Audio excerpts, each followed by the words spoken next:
अस्सलाम everyone, welcome to my channel science reporter.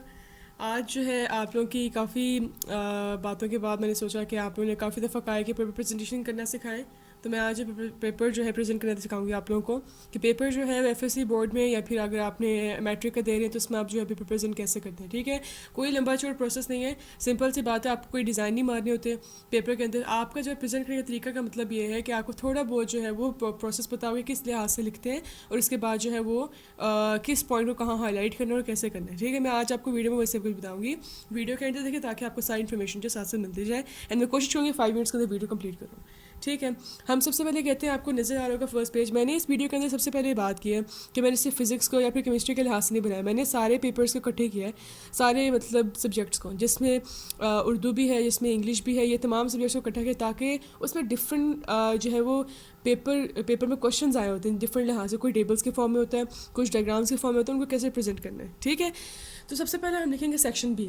अगर ये आपको जो है वो बनाना नहीं आ रहा है तो मैं अलग से आपको वीडियो में कुछ मेजर चीज़ें बता दूंगी कि जो पेपर में बनानी होती हैं, तो आप अलग से वीडियो देखिएगा उसकी। ठीक है, जिसमें मैं सिखा रही हूँ इसको। हम सेक्शन बी सबसे पहले लिखते हैं, उसके बाद हम क्वेश्चन नंबर 2 इस तरह लिखते हैं। ठीक है, इस बनाने का तरीका काफ़ी ईजी है, लिखने का तरीका बहुत ईजी है, आपको सिर्फ 2-3 दफ़ा प्रैक्टिस करना है। सेक्शन भी लिखेंगे ऐसे, उसके नीचे आपने 2 लाइंस ड्रॉ करनी है। एक आपने जो है वो ये कट मार्कर होता है 2.0 या 2.4 इसके जो साइज़ होता है। ठीक है, एक तो आपने इसमें लाइन ड्रॉ की मोटी वाली और एक जो है पतली वाली लाइन ड्रॉ की उसके नीचे। ठीक है, ये सारी लाइंस आपने पेपर के एंड पे ड्रॉ करनी है। लाइंस कभी भी पेपर से पहले या पेपर के दरमियान में क्वेश्चन कंप्लीट कर लिया उससे तब ड्रॉ नहीं करनी। ठीक है, लाइन जो होती है लाइन ड्रॉ करना ये एक एक्स्ट्रा चीज़ है, एक्स्ट्रा, ताकि आपके पेपर में ज़्यादा नीटनेस आ जाए। That should be done on the last of the paper. उसके बाद हम कहते हैं क्वेश्चन नंबर 1। ठीक है, क्वेश्चन कभी नहीं लिखना, याद रखिए, किसी बोर्ड में जाए क्वेश्चन कभी नहीं लिखना है। Question number 1, then we have torque. Torque को हमने डिज़ाइन से लिखा, उसके बाद टॉर्क कहते हैं डेफिनेशन। ठीक है, डेफिनेशन को अपने हाईलाइटेड फॉर्म में लिखना है different simple marker blue marker के साथ। हमने जो है इसको ब्लू मार्कर से सिंपल लिख दिया टॉर्क की डेफिनेशन को। देन हम मैथमेटिकल एक्सप्रेशन पे आते हैं, उसकी हमने एक्सप्रेशन लिखे मैथमेटिकली किस तरह लिखते हैं उसको। फिर हमने टॉर्क की जो बताया कि वेक्टर पॉइंट ये मेजर पॉइंट्स को मैंने हाईलाइट किया, बिकॉज एग्जामिनर जो है वो सारी चीज़ें चेक नहीं करता, एग्जामिनर पूरा क्वेश्चन नहीं पढ़ता आपका, वो सिर्फ उसके पास आके जो है वो इतने पेपर्स होते हैं, उसने एक दिन में तकरीबन 1000 या 2000 पेपर चेक करना होता है, तो वो आपकी हर पॉइंट को नहीं देख रहा होता। ठीक है, तो वो करता क्या है, वो इससे फिर देखता है कि बच्चे ने मेन पॉइंट के लिखे। जब आपके ये पॉइंट हाईलाइटेड होंगे तो वो वही चेक करेगा, वही देख के आपको मार्क्स दे कि 3 पॉइंट या 4 या 4 पॉइंट 5 पॉइंट लिखे या नहीं लिखे, और जो लिखे उनको हाईलाइट किया कि नहीं किया। ठीक है, यहाँ तक तो आपको होता है, आपने उसको बता दिया क्रॉस वेक्टर है, मैक्सिमम आपने करना होता है एक क्वेश्चन का आपने शॉर्ट में 3 मार्क्स होता है, अपने 4 से 5 पॉइंट लिखने होते हैं उसके लाजमी। ठीक है, उसके बाद अगर डायग्राम है तो वो तो मस्त ड्रॉ करनी पड़ेगी। डायग्राम मैंने फिर ऐसे ड्रॉ किया, डायग्राम के साइड्स पे मैंने जो है ज़रूरी नहीं आपने स्केल से लाइंस ड्रॉ करनी है, आप एंड पे लाइंस ड्रॉ कीजिएगा इसके। और जो डायग्राम होती है उसको हमेशा मार्कर से ड्रॉ करें, कभी भी पेंसिल से ड्रॉ नहीं करना बोर्ड के अंदर। ठीक है, और जब आपका पेपर एंड हो जाता है आपने बीच में बाद में उसके एक लाइन छोड़ के, एक लाइन के बाद जो है वो आपने लाइन ड्रॉ करनी है, और फिर इस तरह जो अपने पेपर के जो वो ख़त्म करना है। लेकिन ये लाइन भी आपने एंड पे ड्रॉ करनी है। जब आप अपने आम टेस्ट के अंदर इस प्रेजेंटेशन को फॉलो करते हैं तो आपके पास जो है पेपर में फॉलो जो ये प्रेजेंटेशन फॉलो करने के लिए जो है वो टाइम जो है वो आपको कम रिक्वायर्ड होता है। अच्छा, अगर हम बात करें सेक्शन सी की, जो लॉन्ग क्वेश्चन होते हैं, हमेशा हमेशा याद रखिएगा जब भी आपने एक नया सेक्शन स्टार्ट करना है, आपने नेक्स्ट पेज से स्टार्ट करना है। कभी भी उस पेज में अगर नीचे आधा पेज बच भी रहना, आपने वो पेज छोड़ देना है, आपने नेक्स्ट पेज से स्टार्ट करना। लाइक मैंने सेक्शन सी यहाँ पे लिखा, क्वेश्चन नंबर 3, ये आम प्रेजेंटेशन जो आप देंगे। ठीक है, मैं लंबी चौड़ी वो बॉक्सेस बनाए या फिर ये करें वो नहीं करना आपने, उस पर बहुत टाइम वेस्ट होता है। ये सिंपल मेरा जो पेपर पूरा पेपर मैंने जो लिखा था तकरीबन 15 मिनट्स के अंदर मैंने पूरा पेपर लिखा था इसको, क्योंकि मेरी स्पीड बन गई हुई थी लिख लिख के। ठीक है, इससे इस तरह लिखेंगे, इस तरह भी आपको अच्छे खासे मार्क्स मिल जाएंगे। ठीक है, अब यहाँ पे आप चाहें तो मैंने क्वेश्चन नंबर 3 लिख के मैंने इसका 1 लिखा। अब सेक्शन सी लिखा, सेक्शन सी के बाद मैंने 2 लाइन से एक लाइन छोड़ के क्वेश्चन नंबर 3 लिखा, फिर मैंने 1 लिखा, और इसके बाद जो है एंड पे लाइन ड्रॉ की। अपने हाथों से लाइन ड्रॉ करना आपकी मर्जी, लेकिन एंड पे अगर आप स्केल से करें तो ज़्यादा बेटर है। देन मैंने कूलम्स लॉ लिखा, उसके बाद फिर मैंने उसकी डेफिनेशन को जो है मैंने सेंटर्ड करके लिखना है इन्वर्टेड कोमास के अंदर, अगर डेफिनेशन मौजूद है, और उसको मैंने ब्लू या ब्लैक पॉइंटर से लिखना है, मार्कर से लिखना है। ठीक है, फिर उसकी जो वो है फॉर्मूला उसको मैंने मार्कर से लिखा। देन आता है मैथमेटिकल एक्सप्रेशन। मैथमेटिकल एक्सप्रेशन से मुराद ये है कि जो आपने ये जो चीज़ लिखी है उसको आप कैसे जो है ड्राइव किया आपने। अगर आप चाहें तो उसको आप सिंपल मार्कर सिंपल जो है ब्लू पेन से लिख लें, मर्ज़ी आपकी, लेकिन मैंने इसको इस तरह किया है तो वो आप सबकी अपनी मर्ज़ी है। ठीक है, तो ये जो है सारा मैंने प्रूव इसके इस तरह से किया।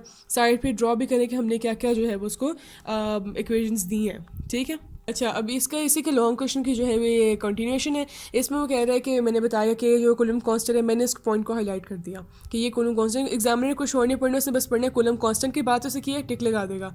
उसे देखा कि अपनी जो है डेरिवेशन को लिखा है, टिक लगा देगा बस। उसने ये नहीं पढ़ना कि के यहाँ पे लिखा है या नहीं लिखा, उसे बस टिक लगा देना है।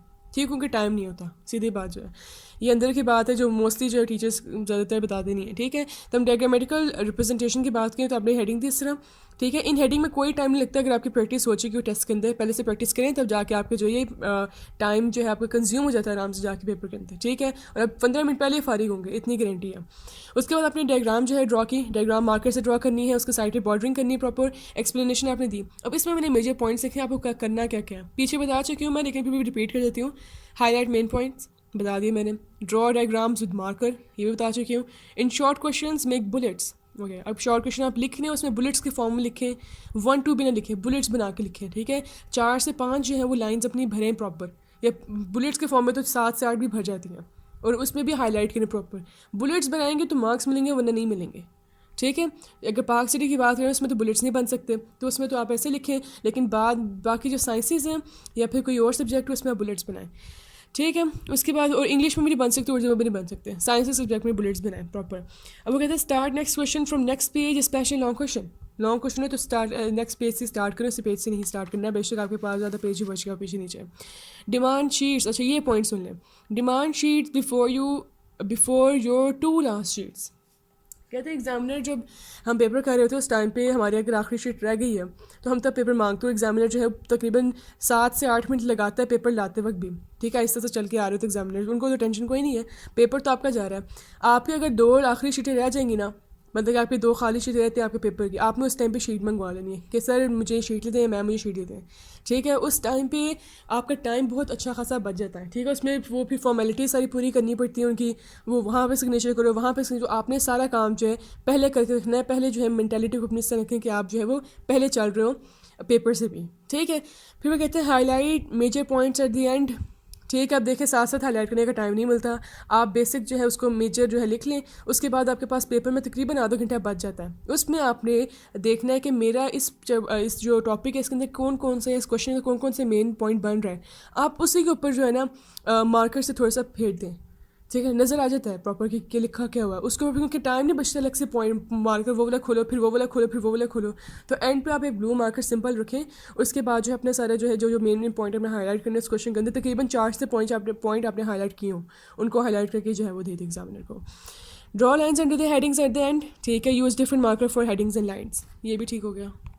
अच्छा, एक क्वेश्चन आता है डिफरेंस का बायो के लिहाज से कि मैं देखो प्रोकैरियोटिक यूकैरियोटिक का डिफरेंस कभी भी आप जो सीधे सीधे नहीं लिखते थे, इसके अंदर ये डिफरेंस है पॉइंट्स के फॉर्म में। आपने हमेशा जो है वो सेंटर वाली डिफरेंस की एक लाइन लगानी होती है, और साइड पे आपने जो प्रोकैरियोटिक लिखा और यूकैरियोटिक लिखना। ठीक है, ये बहुत इंपॉर्टेंट जो पॉइंट है जो बच्चे मिस करते हैं।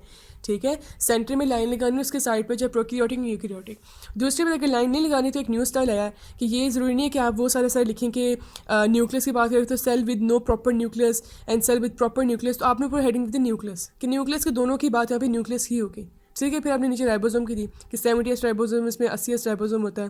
फिर मेम्ब्रेन बाउंड ऑर्गेनेल की बात की, कोई भी यहाँ पे प्रेजेंट नहीं होते, यहाँ पे होते हैं। यस, ठीक है, ये नहीं it has no membrane bound organelle, it has membrane bound organelle, ये लिखने की जरूरत नहीं, टाइम वेस्ट ना करें अपना।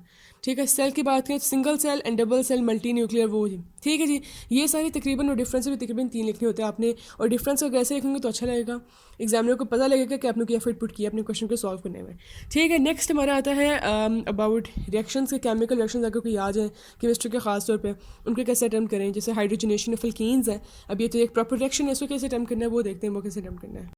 अच्छा, इसमें अब वो आता है कि सबसे पहले डेफिनेशन लिखेंगे, addition of the hydrogen in unsaturated hydrocarbon is known as hydrogenation. Definition इस बुलेट फॉर्म पे आपने इसको अंडर इन्वर्टेड कॉमर्स के फॉर्म में सेंटर में लिख दिया। फिर रिएक्शन लिखेंगे, रिएक्शन अगर छोटा है तो उसको आप ऐसे लिखेंगे, अगर मैकेनिज्म है तो वो प्रॉपर जो आपने सिंपल जो है ना मैकेनिज्म आपने पॉइंटर से लिखना होता है। ठीक है, उसको अपने मार्केट से नहीं लिखना, और उसको जिस तरह लिखने चाहिए लिख लें, लेकिन मेजर रिएक्शन जो आपने इस तरह लिखना है। ठीक है, इस तरह कोशिश करें एक लाइन के अंदर आपका रिएक्शन है, अगर छोटा लिख है तो छोटा लिख लें। ठीक है, लेकिन आपने कोशिश करें डायरेक्शन जो एक लाइन में लिखा ताकि इससे नीटनेस बढ़ती है। ये नहीं कि एक ऊपर कुछ लिखा कुछ नीचे लिखा है। देन एक्सप्लेनेशन दें बुलेट्स के फॉर्म में बना के। फिर फोर्थ मैंने बताया इंग्लिश के लिहाज से कि वर्ड और सेंटेंसेस बनाने होते हैं, वो क्या उसके जो आते हैं ईडियम्स वगैरह आते हैं, वो जो दूसरे होते हैं कोई वर्ड्स होते हैं वो बोले। अगर वो वर्ड्स आ जाए तो आपको जो है वो कैसे उनको जो है वो मैनेज करना है। अब अपने लाइन ना लगाएं, अब सीधी सी बात करें, hand to mouth and beat around the bush and fear eyes जो है आप इसमें जो है वो एरो लगा के arrow head words and sentences लिखे, अगर सेंटेंसेस लिखे उसका आप जो है वो सिंपल ब्लू पॉइंटेड सेंटेंसेस लिखे उसको कंप्लीट करें। ये मैंने कोशिश की। और उर्दू का जो उर्दू का तो है ही डिफरेंट कंप्लीट पैटर्न होता है, वो मैं इंशाल्लाह कोशिश करूँगी दूसरी वीडियो में आपको बताऊँ कैसे वो करना है।